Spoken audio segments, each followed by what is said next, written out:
Time to get going.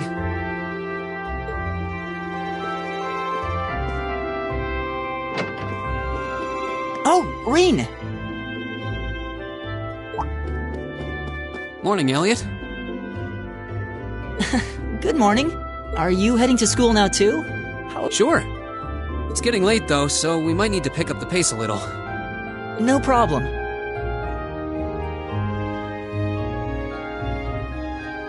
I'm guessing everyone else left already, huh? I think so. I'm not sensing anyone else on this. Gaius in particular is probably... Oh, okay then. He's not sensing anyone? What does that mean?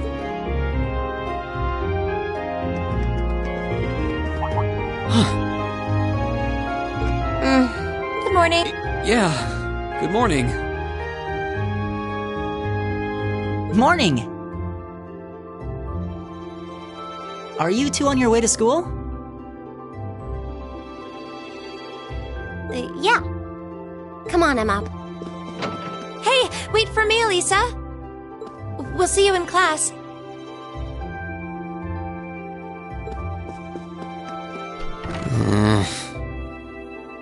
I never would have guessed she'd hold a grudge this long. She knows it was just an accident, right? Can't believe she'd be so sensitive. No kidding. She's not even... Well, as long as you keep trying, I'm sure she'll understand. Class 7's got enough tension as it is, so I think it would be a load off every— I'll certainly do what I can. Whatever that means.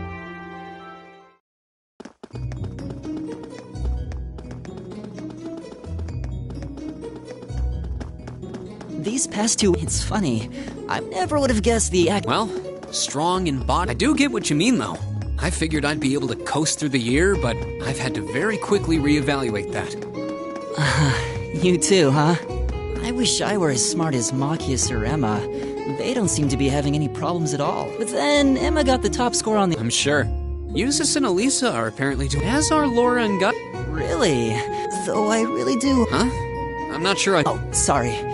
I've been talking to them the same way and Eustace's family rules over the whole— Well, they both said it was okay, so though you probably shouldn't go picking... Oh, I'd hoped they get along a bit better over time, but if anything, when the two of them are in the same room, there's just— It's not all Machias either. Eustace seems to enjoy provoking him at every opportunity. I can't even imagine what it would take to make them see eye to eye at this point. Yeah, I wish there was something we could do to help them get along.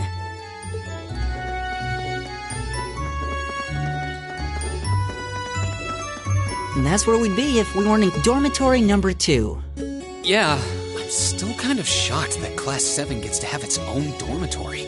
Though, to be fair, I think that building was abandoned till this year.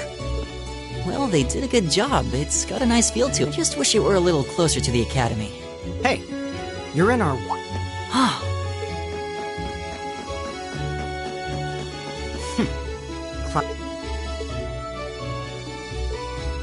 Is... You're just a ragtag bunch of nobodies. Come on. Yes, Patrick! A word of advice. You might be part of us.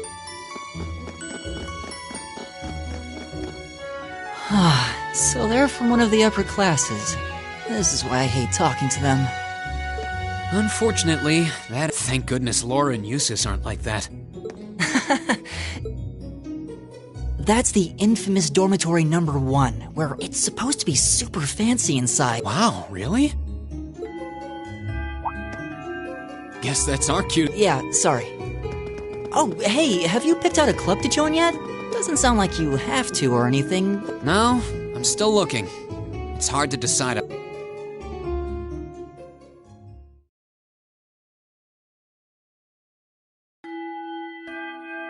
Stand.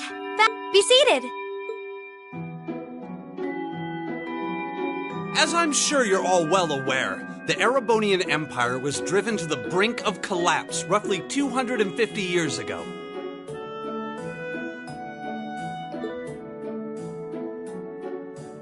This was brought about by the conflict we know as the War of the Lions. A civil war lasting several years stayed, but of course, I'm not here to tell you that. Rather, I'd like to discuss the effects this had on the Empire as members of the aristocracy were drawn into the war. Many hired mercenaries turned to looting and pillaging, and a similar trend could even be seen among some of the knights. The land was left utterly devastated, and morale was at an all-time low. But then, lo and behold, into this nightmare stepped a man willing to take a stand against this bloody war of succession. He was a wandering prince who began to rally forces from the outskirts of the Empire, and would go on to make quite a name for himself. And that name, of course, was Dreikel's Rhysei Arnor. He would later become known as Dreikel's the Lionheart, the 73rd Emperor of Erebonia, and father of the Renaissance. Not to mention the founder of this very academy. Dreikel's army was initially rather small in number, but as he traveled across the Empire, winning over the hearts of influential sympathizers, his forces rapidly increased. Now, the place where Emperor Dreikel's first began gathering his army was... Rienschwarzer.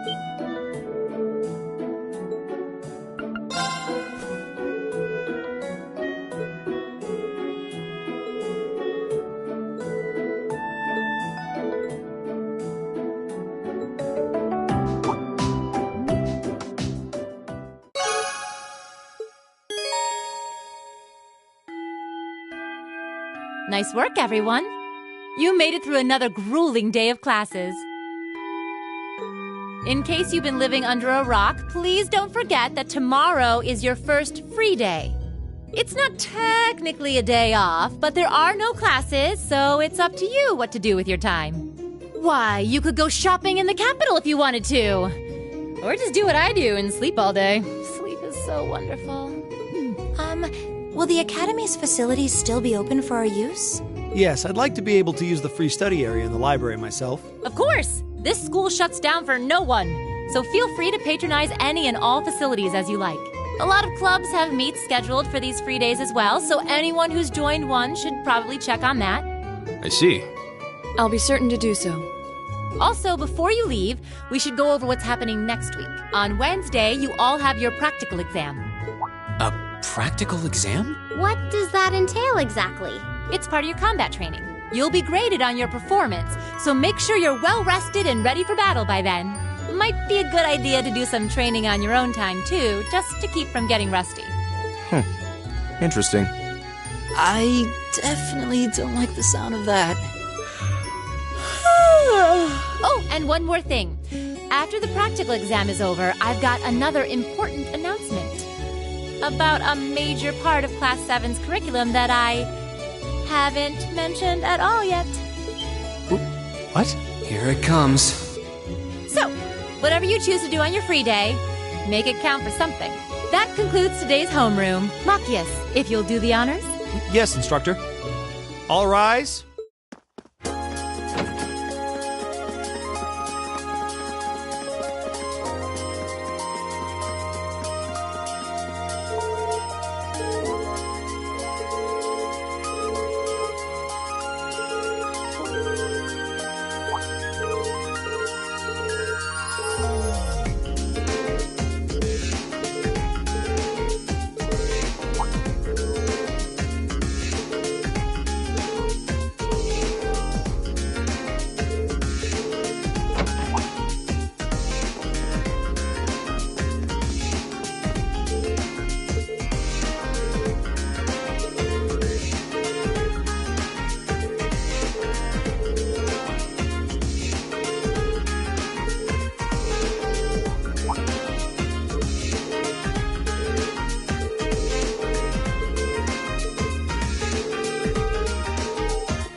How's it going?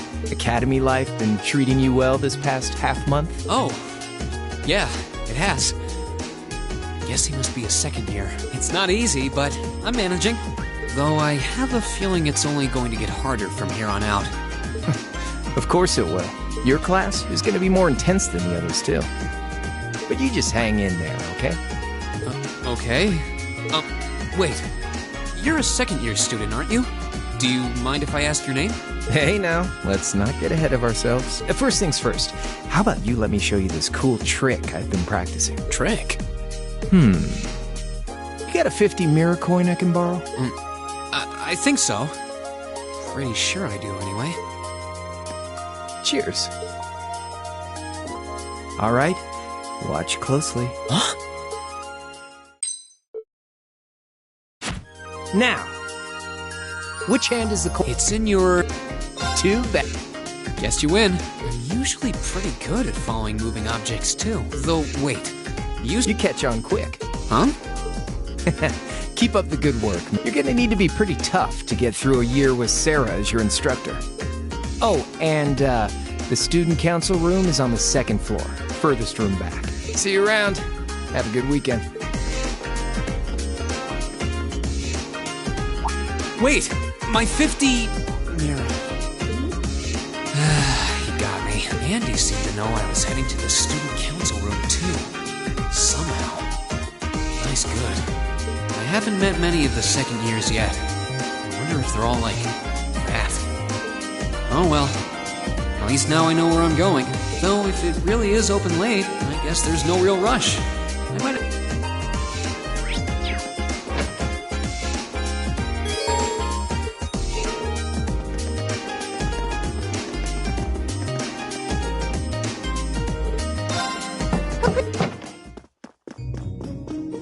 Oh, you're that girl. It's been about 2 weeks, hasn't it? Welcome to the student council room, Reen Schwarzer. Instructor Sarah sent you, right? Yes. So, you're a member of the student council then? I wonder if she got moved up a few years. She looks even younger than Fee. Is something wrong? Oh, I'm sorry. I was just wondering. I am, but there's no need for formalities with me. There's no junior or senior in my book. The name's Toa Herschel. I'm the student council president. President? Uh-huh. Does that surprise you? I'm sure I'll have plenty of opportunities to interact with you and the other first years during your time here. So if there's anything you need help with, you just come and let me know, okay? I'll do everything in my power to make it better. Thank you. That's very kind. She's seriously the student council president? That... so, the reason I've come here is because you're holding on to something for Class 7, right? Oh, of course. Here you go. Yours is the one on top. Let's see... Oh, our student notebooks! I completely forgot about these. I'm really sorry it's taken so long. Class 7's curriculum is pretty different from any of the other classes. And you're even using a different kind of battle orbment, so yours had to be compiled separately. Meaning these notebooks have information in them about... The Arcus, yes. All the student notebooks double as instruction manuals for their accompanying battle orbments. And the other first years are all using the same type as last year, so we could just reuse last year's template. But the Arcus type you're using works quite differently, so we had to write a whole new set of directions from scratch. Okay, that makes sense. But wait, who's we? Pretty much just me. Instructor Sarah asked me to do it on her behalf, which means it's my fault this has taken so long. I'm really sorry. Oh, no. If anything, it sounds like we owe you a huge debt of gratitude for putting so much time and effort into it. Is that really part of the student council's job, though? It seems more like something our instructor should be handling herself. Technically, you're right, but she's always so busy. And I help out the other instructors a lot, too, so I don't mind lending her a hand from time to time. What a nice person. Maybe a little too nice for her own good. I doubt she ever gets a moment's rest around here. So you just need me to give these to the other students in Class 7, right? Yes, please. I really appreciate what you've all agreed to do, too. Huh? What do you mean? I heard all all about it from Instructor Sarah. She said you've agreed to help out the student council with our work, right? It's such a nice gesture. You're really getting Class 7 off to a great start here at the Academy. I'm sorry, I'm not sure what you're talking about. Didn't you tell her that you wanted to help ease our workload? Something about wanting to better yourselves? To prove you were worthy of being a part of this prestigious new class? She said you were all really eager to help out, so I should try to delegate some of my duties to you. Thank you, my dear. I leave everything in your capable hands. Mwah, indeed. I'm sorry. Did I misunderstand her or something? Oh, how embarrassing. I didn't mean to start trying to force work onto you when you've only just enrolled. There's no way I can turn her down. No. Instructor Sarah's absolutely right. Your plate is as full as I've seen, so if I can help you in any way, please let me. Phew. I thought there had been a terrible misunderstanding there for a moment. But don't worry, I won't give you anything too difficult. It'll mostly just be fulfilling requests from people in the Academy and in Trista. Requests? Yep. Sometimes people send in feedback and list things they'd like us to do for them, and we try to help out however we can. I'll pick some up for you to do by the end of the day, and drop the list in your mailbox at your dorm tomorrow morning. Will that be okay with you? Sure thing. Thanks.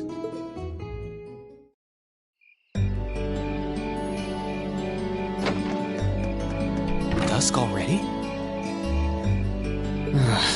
What a day. Can't believe she wound up treating me to dinner in the cafeteria, and she's still got more student council work to do yet. How is she so busy? Guten Tag, my favorite little Wunderkind. I hear you had a nice little dinner date with the student council president. Ooh la la. If this is how you treat your favorite little Wunderkind, I dread to think how you treat people you don't like. Would you care to explain why you've been signing me up for things behind my back? I'll skip the details for now, but it's got something to do with the other part of your curriculum that I'll be announcing next week. I thought it'd be a good chance for one of you to do a little rehearsal before the main event. And since the student council truly is busy, I figured, why not kill two birds with one stone? I have a feeling half the reason they're as busy as they are is because of certain instructors. But alright. Basically, you just want me to spend my free day tomorrow helping the student council, right? Oh, that's entirely up to you. If there's a club you're interested in joining, far be it from me to force you away from it. No, to be honest, I still haven't found one that really clicks with me, so that won't be a problem. There is one question I'd like to ask, though. Why... This seems like the kind of task typically entrusted to the class president or vice president, so Emma or Machias. And even if you were choosing based on social class, Eustace and Laura were both born into noble families. I wasn't. So what makes me so special, exactly? Well, in a sense, you're effectively at the center of Class 7. Pardon? I'm not saying you're its leader, of course. But in a class full of nobles, commoners, and exchange students, you in particular are special. Surely even you can see that, no? Well... That's why I decided to give you first dibs, so to speak. I wanted to get an idea of how things might go from here on out. There's never been a class like yours before, after all. So there you have it. The beans have been spilled all over the place. Ball's in your court now. Wait. Beer. It's the weekend and I'm stuck wasting away in my room, imbibing libations. Alas, all by my lonesome. If only I had a classy gentleman friend who'd go... Are you okay? Never better. But you, instead of trying to put everything in its place, why don't you just go with the flow for a change? It seems like you're desperately trying to find something. But if you don't plant yourself somewhere, you're just gonna blow away with the next big gust that comes along. And on that note, make sure you're back in the dorm by curfew and all transgressions will be forgiven. Toodles! If I don't plant myself somewhere, huh? She may have a few screws loose, but...